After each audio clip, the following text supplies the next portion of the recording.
Vai e diz a este povo: ouve, ouve, e não entendais. Vede, vede, mas não percebeis, não percebais. Torna insensível o coração deste povo, endurece-lhe os ouvidos e feche os olhos, para que não venha ele a ver com os olhos, a ouvir com os ouvidos e a entender com o coração, e se converta e seja salvo. Esses versos que nós acabamos de ler de Isaías, capítulo 6, o verso 9 e 10, parece dizer que o chamado de Isaías era para endurecer o coração de Israel. Você imagina a tarefa, né? A missão que Deus deu para Isaías. Olha, Isaías, vai perante esse povo e endureça o coração desse povo.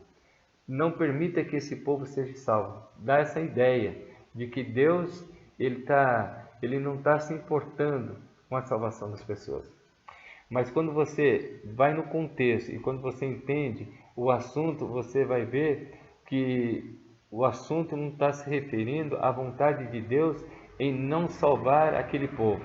Pelo contrário, Deus deseja salvar. Quando você abre na carta de 2 Pedro, capítulo 3, verso 9, você vê lá que Deus ele está mais disposto a nos salvar do que nós de buscarmos a salvação, do que nós de aceitar a salvação. Pois bem, quando você lê esse texto, você tem que ter em mente o seguinte, que quando o profeta escreveu esse episódio, no contexto da guerra contra a Síria e Israel, aliadas contra Judá. Então, veja só, a Síria, uma nação pagã, se aliou com Jerusalém, né, com o povo de Israel, que era o povo de Deus, para guerrear contra Judá, a fim de expressar de maneira dramática sua oposição à confiança do rei Acaz no reino da Síria, em vez de depender de Deus. Ou seja, Israel preferiu confiar, depender das forças do exército da Síria, que era uma nação pagã, do que confiar em Deus para combater a nação judaica e sair vitorioso. Aqui eu quero fazer um parênteses, querido. Muitas vezes nós agimos dessa maneira. Preferimos confiar em coisas, nos bens materiais que temos, no nosso dinheiro, no nosso trabalho, na nossa capacidade, do que depender de Deus. Muitas vezes esquecemos de que o que nós somos, do que nós temos, a inteligência que temos, a capacidade que temos, é proveniente da graça e da misericórdia de Deus na nossa vida. Mas muitas vezes as nossas atitudes fazem com que nós confiamos mais nas coisas do que em Deus. E aqui o profeta Isaías está nessa linha de pensamento. Ou seja, quanto mais Isaías falava para o povo, mais o povo endurecia o seu coração. Quanto mais a mensagem de advertência era pregada, era dada, mais o povo se afastava de Deus. Era nesse sentido que o coração do povo seria endurecido. Certa vez, Jesus pregando sobre parábolas, né? Isso você encontra no livro de Mateus, capítulo 13, a partir do verso 13 e 15. Por que Jesus pregava por parábolas? Porque Jesus sempre era seguido por uma grande multidão. E nessa multidão tinha pessoas de todo quanto é tipo, com vários tipos de ideias, com vários objetivos. Uns eram sinceros, estavam lá realmente para aprender, para conhecer de Jesus, mas muitos daqueles estavam lá como inimigos. E Jesus então pregava por parábolas. E quanto mais essas pessoas mal intencionadas estavam lá no meio do povo, ouvindo as parábolas de Jesus, mais o coração deles é endurecido. Então, Deus sendo preexistente, ou seja, Deus ele sabe todas as coisas, Deus conhece o futuro e ele sabe o coração humano. Então, quanto mais Deus levava a mensagem de advertência, mais o povo endurecia o coração.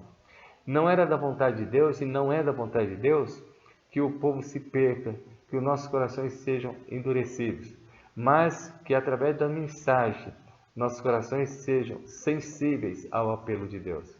A pergunta que eu quero fazer hoje é a seguinte: como você tem recebido as mensagens de Deus na sua vida? Como você tem recebido as advertências que Deus tem feito ao longo da sua existência? Todas as mensagens que você tem ouvido, Você tem procurado entendê-las e procurado colocá-las em prática, buscando o poder do Espírito Santo? O próprio fato de o profeta repetir a decisão de Deus em relação ao seu povo oferece uma oportunidade entre a sentença e a execução do juízo. O paradoxo desse texto explica a natureza do juízo divino e, ao mesmo tempo, querido, é o desejo do Senhor de salvar seu povo. Deus, ele continua com o desejo de salvar. Ele ainda anseia por uma decisão sua, uma decisão minha. Então, quando você vê na palavra de Deus que Deus endureceu o coração, na realidade ele endurece o nosso coração através de suas mensagens. Deus, ele não desiste de mim, ele não desiste de você. Todos os dias ele traz uma mensagem para nosso fortalecimento, para o nosso crescimento, para nós entendermos que a vontade dele precisa ser executada e que nós somos seus filhos e nós precisamos obedecer. Meu amigo, minha amiga, como o seu coração tem recebido essas mensagens? Cada mensagem tem amolecido o seu coração e atendido ao apelo de Deus? Ou essas mensagens têm endurecido o seu coração ao ponto de não querer mais ouvir? Ao ponto de virar as costas, de brigar com o Espírito Santo para não ceder ao chamado de Jesus? O profeta Isaías tinha uma missão de levar uma mensagem de verdade, uma mensagem de salvação, uma mensagem de arrependimento. E ele tinha que pregar essa mensagem com todo o poder, com toda a convicção. Hoje não é diferente. A mesma mensagem que o profeta Isaías pregou para o povo dele no passado, é a mesma mensagem que hoje Deus deseja que eu e você pregue. A mensagem da salvação, a mensagem do arrependimento, a mensagem da santificação.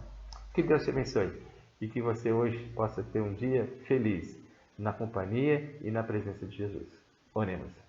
Muito obrigado a Deus porque o Senhor tem sido misericordioso, tem sido bondoso para com todos nós.